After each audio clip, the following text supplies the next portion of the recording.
Tere tulemast kõigile! Täna räägime me emotsionaalsest intelligentsusest koos Amensi kliiniku psühholoogiga ja koolitajaga Juliaga. Nii et tere! Emotsionaalne intelligentsus on nii-öelda võib-olla nimepidi on meie kõrvu jõudnud või me oleme seda kuskilt kuulnud või sellest on võib-olla natuke kajastatud. Aga tegelikult selle sisust, et mis asi see tegelikult on ja milleks meil seda ikkagi vaja on ja sinuga on hea seda rääkida, sest sina oled just selle emotsionaalse intelligentsuse koolituse kokku pannud ja kollektiividesse asud just sellel teemal neid inimesi koolitama. Just, et kui me nii-öelda koduses keskkonnas mõtleme kõigepealt, saame rääkida täna siis, kuidas me kollektiivis seda saame kasutada, kuidas me siis ka kodus seda saame kasutada, et mis asi see on ja mis see meile annab, kui me seda oskame? Emotsionaalne intelligentsus on põhimõtteliselt see on võime mõista oma emotsioone, neid juhtida, reguleerida ja see on ka võime teiste inimeste emotsioone mõista ja nendega arvestada suhtlemises. Et see on hästi oluline just igal pool suhtlemise keskkonnas, et selline sotsiaalse oskusena on ta ülioluline selleks, et vältida konflikte või siis osata neid kergesti lahendada. Peres on oluline selliseks sujuvaks suhtlemiseks, kus igaüks arvestab ka teise inimese vajadustega. Ja töökeskkonnas see määrab hästi palju ka sellist töö efektiivsust ja soorituslikkust. Et see, kuidas me siis tegelikult teistega läbi saame või kuidas me ennast väljendame, mõjutab väga palju siis seda, kuidas me ennast tunneme või siis ka seda, kuidas me siis nii-öelda see enesetunne nende konfliktide puhul ka, et kuidas me neid lahendada oskame. Et räägi lähemalt võib-olla sellest, et kuidas see konfliktide lahendus töökeskkonnas on seotud siis emotsionaalse intelligentsusega. Kõrge emotsionaalse intelligentsusega inimene oskab kõigepealt, ta tunneb ära neid märke, et olukord hakkab muutuma pingeliseks. Ja ta oskab tegelikult juba sellel tasemel seda konflikti vältida sellega, et ta oskab seda situatsiooni kontrollida. Ta ei lase muutuda sellel liiga emotsionaalseks. Esiteks ta kontrollib enda emotsioone. Kui emotsioonid on kontrolli all, siis sul töötab frontaalsagar ja siis sa oskad ka konstruktiivselt mõelda selles olukorras ja oskad pakkuda lahendusi. Pluss teine pool on see, et sa oskad nii-öelda suunata ka teise inimese emotsioone mõnes mõttes. Et kui sa ei vasta agressiivselt agressioonile näiteks, kui sa kaitsed enda piire, aga samas suhtud empaatiliselt teise inimesse ja siis ka tema emotsioon tegelikult vaibub ja sa suudad ka teda suunata lahenduse leidmisele. No see tundub täitsa meistri tasemel selline töö iseendaga, et inimesed, kes näiteks tahaksid seda endast nüüd arendada, et mis on sellised lihtsamad sammud, kuidas nad saaksid nii-öelda kõigepealt mõtestada, kas üldsegi, kui nüüd inimesed vaatavad ja mõtlevad, et huvitav, kas mul on emotsionaalne intelligentsus ja kas ma oskan seda kasutada ja et kui keegi nüüd tahaks enda puhul seda analüüsi teha, et kuidas ta aru saab? Kuidas saada aru? Näiteks võib nimetada mõned sellised märgid, mis võivad rääkida sellest, näiteks, et emotsionaalne intelligentsus on madal pigem.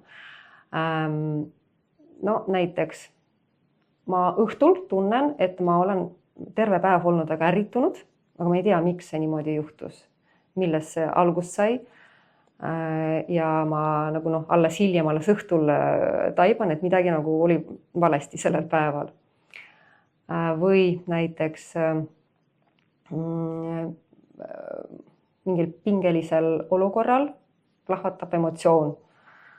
Näiteks, ma ei tea, laps jättis midagi vedelema põrandale või abikaasa ei täidnud oma lubadust. Siis toimub see emotsioonipurske ja jällegi alles hiljem sa saad aru, et tegelikult ma oleks võinud ennast natuke, võiksin teistmoodi käituda.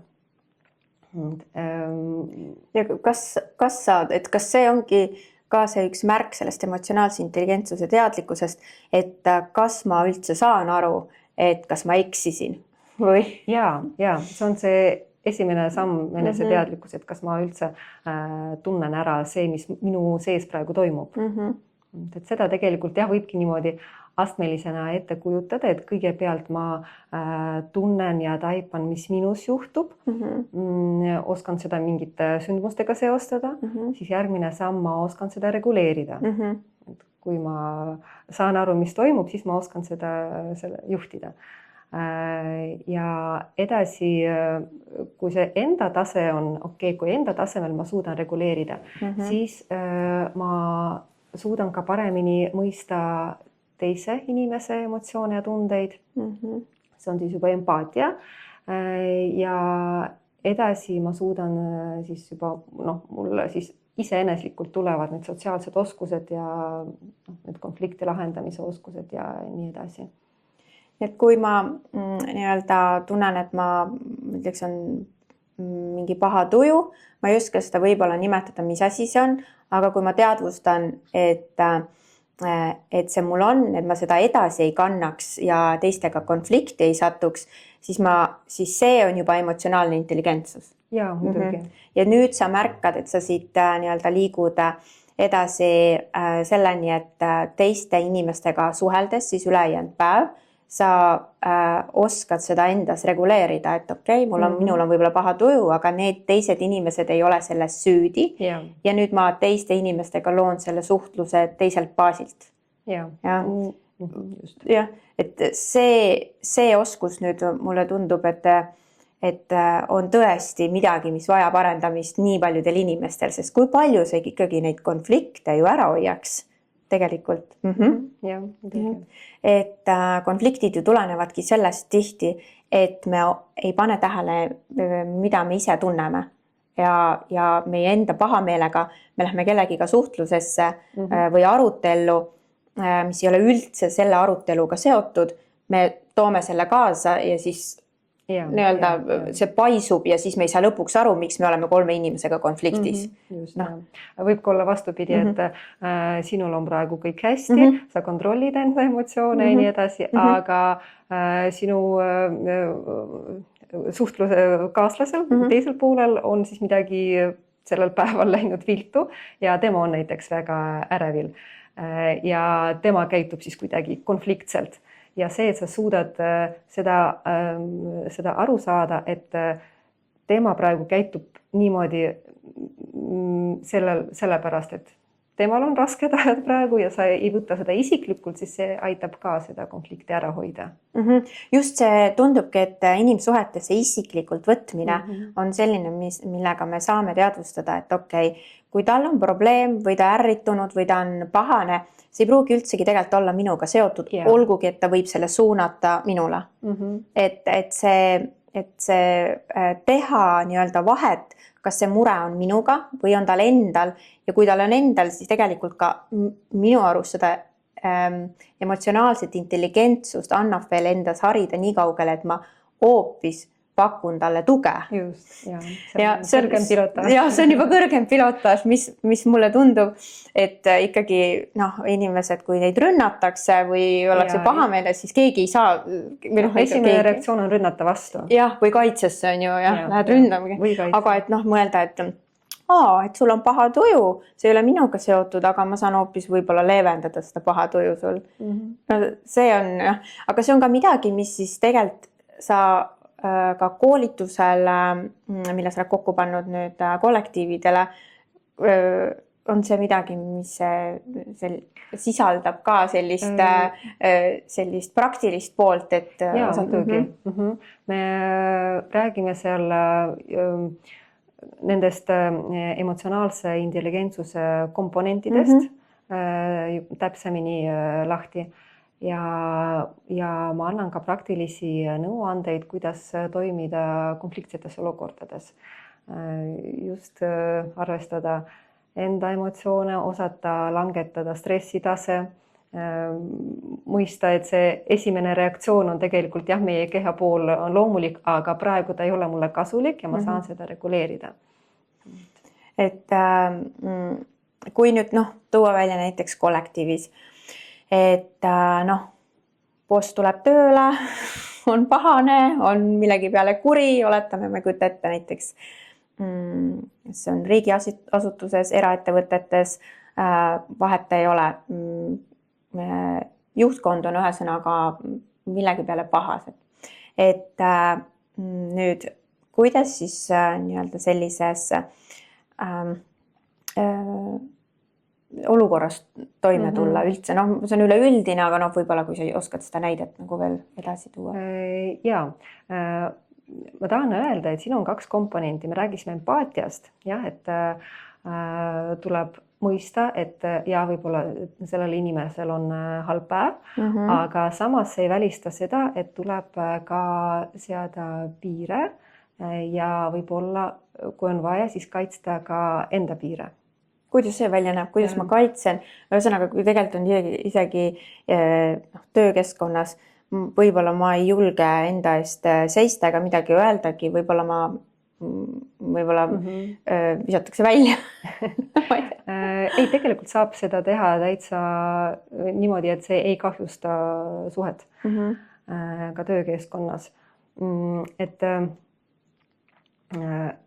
enda eest seismine tähendab, et sa annad mõista, et sellises võtmes suhtlemine näiteks mulle ei sobi.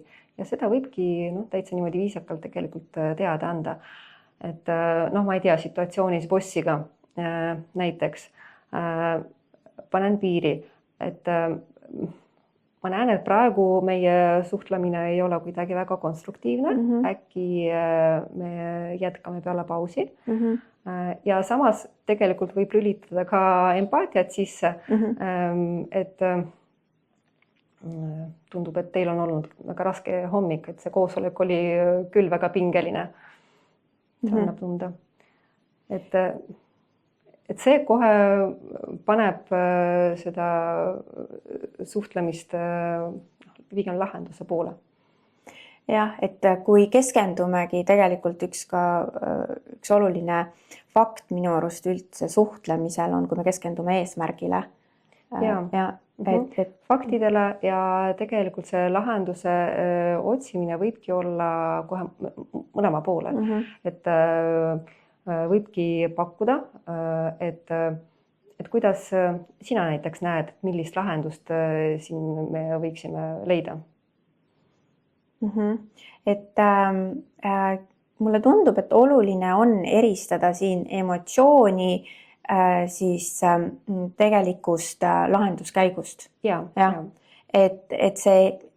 Et tavaliselt, mille peale me ärritume või kaitsesse lähme, on siis, kui me võtame seda isiklikult, nagu sa enne välja tõid, et kui me üks nipp näiteks inimestel, kes kiiresti nii-öelda lähevad 0-100 nii-öelda ärrituvad nii kiiresti selle peale, kui neid näiteks kriitiliselt kuidagi nende poole kriitikaga pöördutakse või kiiresti solvuvad, võtavad kergesti kõike isiklikult, et kuidas seal siis võiks hoopis õppida vastupidiselt käituma siis teadlikumalt? No on olemas näiteks üks väga lihtne tehnika, see on stop-tehnika. Et kui võtta tähehaaval, siis S on stop, peatu. T on, mis ta oli? Nüüd läks meelest selle. Oota. sa pead jälgima, võtame järgmist, on observe, jälgi, mis toimub endas ja su ümber. Tee on take a breath. Hinga. Nii et peatu, tee paar sügavat hingetõmmed, siis vaata, mis sinu sees toimub. Näiteks ma olen praegu väga ärritunud ja meil siin konflikt hakkab tekkima ja siis on proceed, tee otsus, tee teadlik otsus. Toimi, aga nüüd juba ajust, mitte emotsioonist. Et see on hea, sest et stopp-märk jääb inimestele meelde. Ja, et ehk siis enne, kui sa reageerid, paar sekundi paus. No see on üldse olnud ju vajalik nii-öelda või teadmine meil kõigil, aga ometigi me ei tee seda. Sellistel hetkedel oleneb inimestest, et kui kõrge või kui kõrge on see teadmine, kui vajalik on olnud seda enda ellu tuua. Vahel on kasulik mõelda ka niipidi, et okei, praegu ma hakkan siin karjuma näiteks, aga mida see mulle toob? Et kas see on praegu siin hetkel olukorras on mulle kasulik? Või äkki, kui minu eesmärk on näiteks on selline, et siis ma selle eesmärgini saan paremini jõuda kuidagi teistmoodi. Et kui sa oskad juba ennast nii hästi analüüsida, et sa tead, et sellise situatsiooni peale näiteks ma hakkan väga emotsionaalselt reageerima, et siis järgmine kord, kui see situatsioon hakkab lähenema, et siis oskad juba ennast ümber lülituma võib-olla teisele käitumisele. Ja kui rääkida näiteks sellest, et töökeskkonnas läbipõlemine on ju ka väga suur osa tööprotsessist või töö üleüldse kui töö, kui selline, mida me nii-öelda hommikul alustame, õhtul lõpetame, kuidas kellegil, et mingil hetkel ju toimub ka siis see läbipõlemine. Kui palju see on seotud siis selle emotsionaalse intelligentsusega? On seotud tõesti. Ta on seotud niipidi, kuidas see töötab. Sina oled väsinud. Sinu keha, aju ütlevad sulle, et mul on vaja puhkust, olen väsinud. Kui sa oskad neid signaale tähele panna, siis sa tõesti võtad midagi ette. Sa tunned, nii, mul on nüüd piisab tööst, ma pean tõesti puhkama, muidu mulle edasi lähevad asjad halvasti. Ja et siis sa tõesti oskadki enda päeva, nädala või kuud niimoodi planeerida, et sa ka puhkad piisavalt. Et muidu, kui sa ei kuule neid signaale või sa kuuled neid, aga ei ole harjunud midagi teha, siis sa töötadki ja siis lõpuks põled läbi. Nii et tegelikult on emotsionaalne intelligentsus ka iseenda kuulamine, mitte ainult suhtlemises. Jah, see on kõigepealt ongi esimene asi on, et kuulad iseennast ja paned tähele, et samas see jõuab ka ju tegelikult siis töökollektiivis ka suhtlusesse see läbipõlemise protsess, et mõnikord suhtlused on niivõrd keerulised või konfliktsed, et ka sealt tuleb ju läbipõlemine. Tuleb muidugi, jah. Ja see on ka see märk, et või tegelikult see on ka, millest me rääkisime, et kui ma hakkan nüüd muutuma väga konfliktseks näiteks ja ma teadvustan, et see on tegelikult sellest, et mul ongi nüüd läbipõlemise piir on juba väga lähedal, et siis ma jällegi oskan enda käitumist võib-olla muuta, korrigeerida. Et selline eneseteadlikkus ja samamoodi märgata, et kui palju ma jaksan töötada ja kui palju mulle on nagu hetkel seda ressurssi, osata seda pausi teha ja osata võtta see aeg maha, sest tervis on ikka kõige olulisem. Ja samas ka, kui me mõtleme emotsionaalset intelligentsust kui ka midagi, mis võib olla seotud manipulatsiooniga, et kuidas sa seda nende vahele siis mingi märgi paned, võrdusmärk või miinusmärk või? Siin võib teha vahed. üks asi on manipulatsioon ja teine asi on veenmine, mis on täiesti õige sotsiaalne oskus, on just veenmine. Et sa tood näiteks fakte, ja, millega siis sa mõjutad teise inimese arvamust. Manipulatsioon on kahjuks teine asi, see ei ole emotsionaalse intelligentsusega seotud, vaid pigem vastupidi seotud. Et need, kes nii-öelda kasutavad seda manipuleerimist selleks, et saada oma tahtmine, ehk et see on siis nagu mingi valega saadud kellegi nõusolek.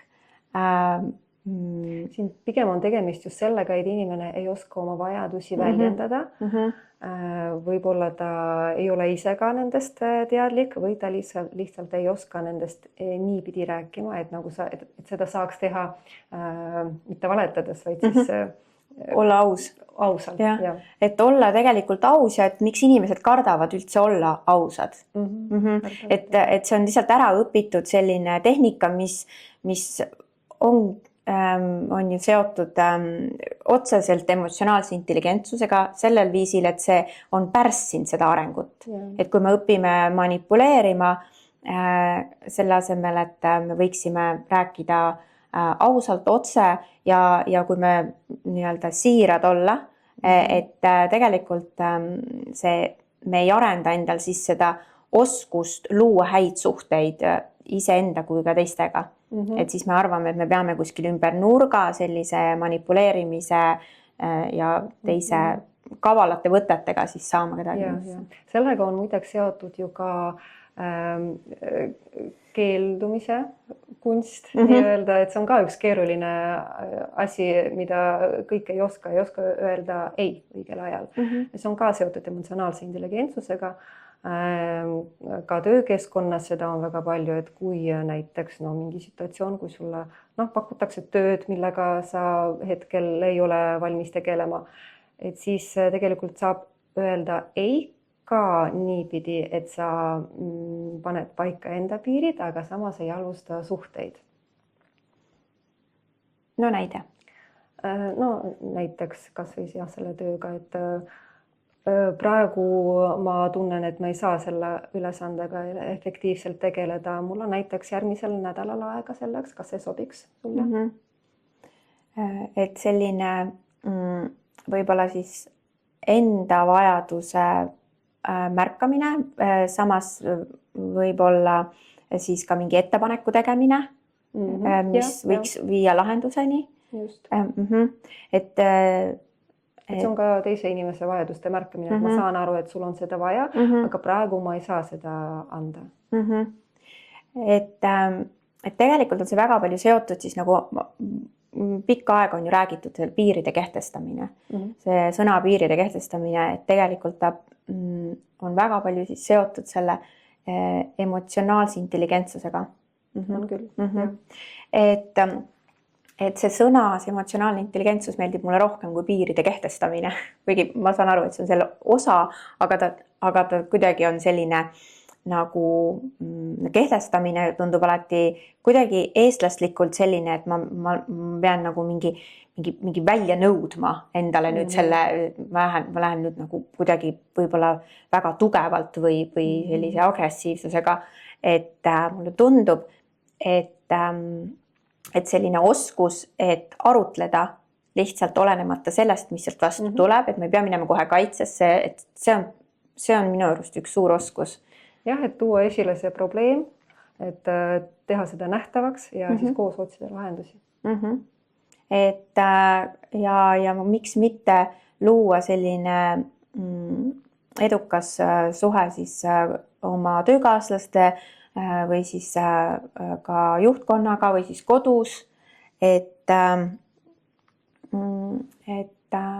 selline teadlikkus tegelikult, kuidas lahendada konflikti, et selle stopp-märk oli muuseas väga hea näide, et ma usun, et see aitab paljusid, aga näiteks kas see aitaks esialgu näiteks, et võib-olla kui sa tood üldse välja sellest koolitusest, et mis see sisaldab, et inimesed saaksid aru, et see koolitus ka võib-olla on soovitud mõnes ettevõttes või keegi soovib, et Julia saaks tulla koolitama, et siis mida see sisaldab, et milles inimesed selles koolitust läbides targemaks saavad? Nad oskavad paremini mõista ennast, enda reaktsioone. Ma annan ka harjutusi, mis aitavad alustada sellega, et hakata ennast kuulma. Edasi ma räägin näiteks stressolukordades ja räägime sellest, kuidas stressolukordadest ennast juhtida. Annan siin kasulikke nippe ja me räägime konfliktide lahendamisest ka. Et kõik need momendid, et kuidas kaitsta enda piire, samas olla empaatiline ja avatud suhtleja ja ka teise vajadustega arvestada. No mulle tundub see kuldaväärt oskus. Et kui ma ise olen seda kasutanud oma elus teadlikumalt, siis see tõesti on teinud väga suurt muutust üleüldse suhetes või ka minu suhtes iseendaga. Et ma soovitan tõesti seda endas teadvustada ja hea on ka märgata tegelikult selle koolituse käigus, et mõte, et ahah, okei, seda ma juba oskan, seda ma saan nagu siia juurde lisada ja nii-öelda tegelikult, et ega me päris emotsiooni võõrad ka ei ole, aga kuivõrd me lihtsalt oskame ennast väljendada võib-olla mitte nii piisavalt hästi, siis meil on arenguruumi on. Ja üks pool ongi suhtlemine kolleegidega ja ka teine väga oluline pool on suhtlemine klientidega. Et seal tuleb ka ju miljon situatsioone, mis on väga pingelised emotsionaalselt, kus klient on ebarahul, kus klient kiirustab ja siis ta valab kogu seda emotsioonide hulka teenindaja peale ja siis teenindaja peab siin kuidagi vastu seisma. Jah, sest et klienditeeninduses ma olen kogenud väga ebameeldivat sellist nagu kliendi peal ehk minu peal näiteks väljavalamist. Sellist, et sa ei oskagi oodata, et nagu nähvamine või selline ebaviisakas käitumine.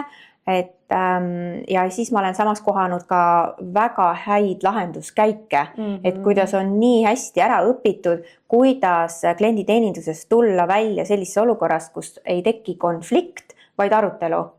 Et tegelikult on, nagu ma olen näinud, meil on ikkagi väga erinev. Ja, seina ja tõesti see on erinev emotsionaalse intelligentsuse tase. Ja kui palju see mõjutab ju seda, et kas ma tahan tagasi minna sinna, et see jätab ju koheselt ebameeldiva tunde. Ma tunnen, et võib-olla ma ei ole sinna ettevõttesse oodatud, seda teenust saama, nii edasi. Ja tegelikult see tunne ju kliendil jääb ju sisse. Et see on ikka väga oluline, et näiteks kui sinu koolitust keegi soovib tellida, et ka tegelikult õpetada seda, kuidas klientidega seda konflikti või üldse isegi seda, et seda ei tekikski, et seda alget osata ära hoida. On hästi palju uuringuid tehtud sel teemal ja öeldakse isegi selliseid numbreid nagu 85% määravad just sotsiaalsed oskused ja emotsionaalne intelligentsus määrab 85% ulatuses sinu edukust tööl, mitte puhtalt need tehnilised oskused ja professionaalsed kompetentsid. Jah, sest et lõpuks inimene suhtleb inimesega. Ja kõik, mis on seotud tööga, on seotud suhtlemisega. Ei ole võimalik teha tööd ilma suhtluseta, on ju. Alati on isegi... Keegi maksab raha ja lõpuks. Päris üksi ei ole võimalik seda kuidagi teha. Jah, et isegi kui sa teed, palju on ka nüüd mingi interneti üksi töid, ma ei tea, kuidagi aga lõpuks sa ikkagi midagi ei, sa teed. ikkagi suhtled. Ikkagi. Sul on kas ülemus või sul on kliendid. Sa kellegi jaoks teed seda või siis, kui sa oled ise ettevõtte looja, siis sa siis sul on partnerid, kliendid. Jah, alati on keegi. Jah, et nii või naa, või siis sa võtad kellelgi teenust sisse või pakud teenust või alati on sa ei ole keegi. mullis. Et sa ikkagi, alati on meil ükskõik, kus sammul me või kus me ka ei astuks ja ei sammuks, seal meil on alati suhtlus. Ja seal, kus on suhtlus, seal on tegemist emotsionaalse intelligentsusega. Nii et tegelikult see koolitus, mis on nüüd valminud ja on sul kokku pandud, seda läheb vaja nüüd igalühel. Ja, tegelikult jah. Ja tegelikult ka selliste sarnaste muredega või mõtetega, kus tunned ennast ära, näiteks kui sa vaatad seda ja sa tunned ära, et sa tahaksid seda arendada, siis Julia võtab individuaalseansse vastu online'is, kus iganes sa ka ei asuks. Oled sa kodus välismaal või kus iganes, et Julia võtab vastu individuaalseansse. Nii et kui sa tahad arendada endas individuaalselt seda nii-öelda emotsionaalset intelligentsust, millest me oleme siin rääkinud, siis mulle tundub, et Julial on selleks väga head oskused ja tööriistad olemas. Aga okei, ma arvan, et täna me oleme rääkinud selle baasi ära või sellised põhimõtted, milles emotsionaalne intelligentsus üldse seisneb ja mingi aja pärast me saame seda teemat ju jätkata. Aitäh sulle! Aitäh!